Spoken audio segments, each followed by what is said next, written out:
Everybody like and subscribe, praise the bell icon. Story number 1. It started as a simple nightmare, the kind that claws at the edges of your mind when you're too tired to fight it.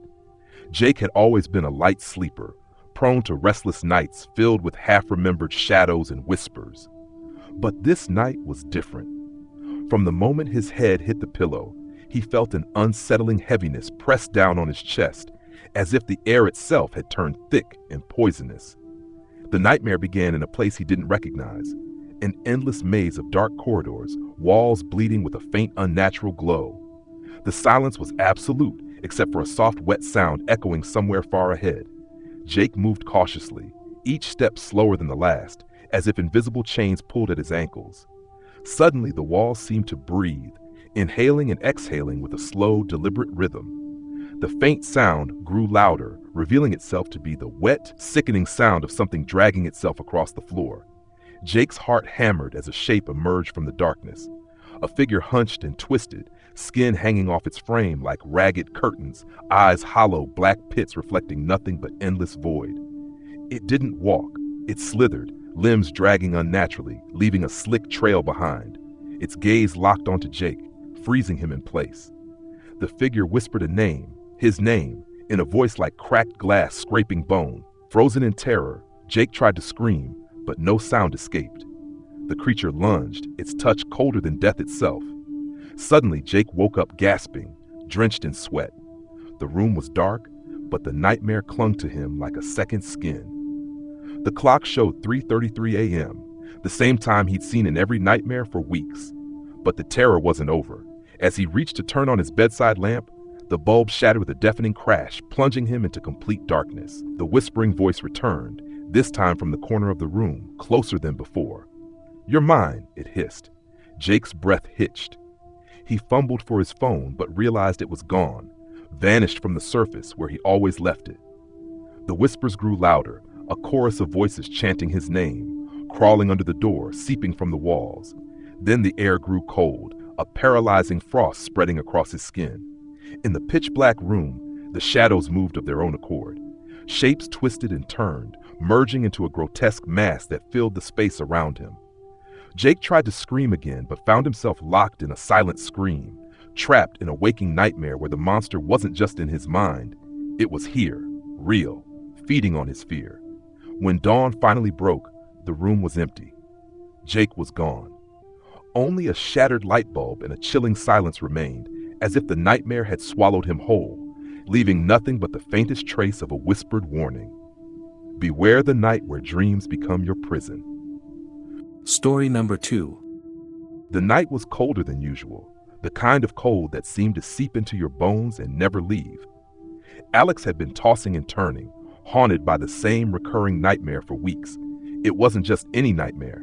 It was a dark, suffocating maze of shadows where whispering voices echoed just beyond reach.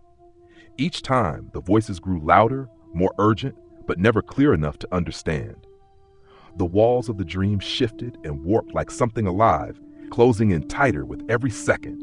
That night, as Alex lay awake, staring at the cracked ceiling, the whispering began outside the window. At first, it was faint, barely more than a breath of wind through dead leaves, but soon it grew louder, unmistakably human.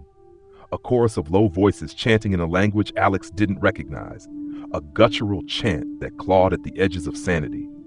The shadows in the room thickened, curling toward the corners like ink spilled on paper. Compelled by a force Alex couldn't explain, he slipped out of bed and crept toward the window.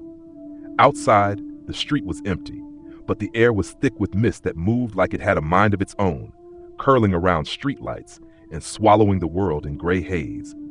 The chanting came from nowhere and everywhere all at once, filling the silence with a terrible urgency. Alex backed away, heart pounding, but the whispers followed him into every corner of the room.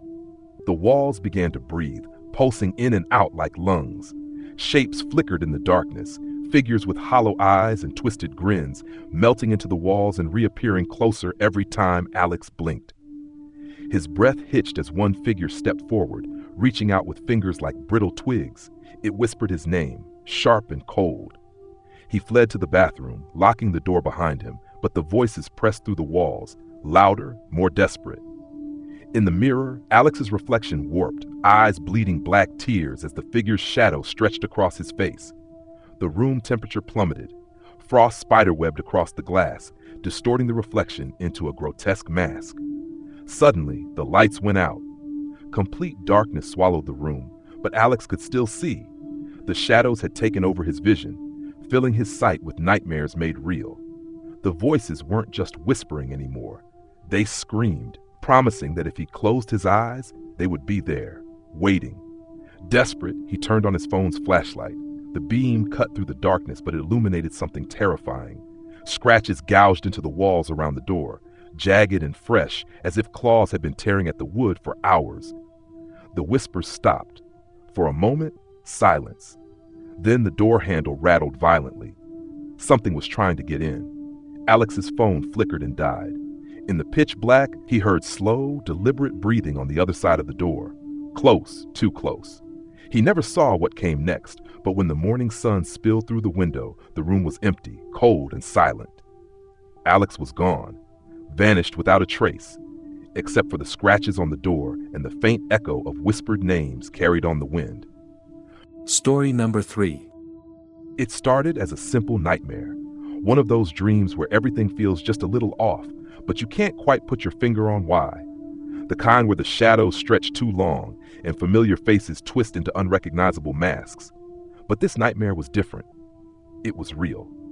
Jacob had always been a light sleeper, prone to waking up at the slightest noise. That night, he awoke gasping, drenched in cold sweat. His room was pitch black, but he could hear something.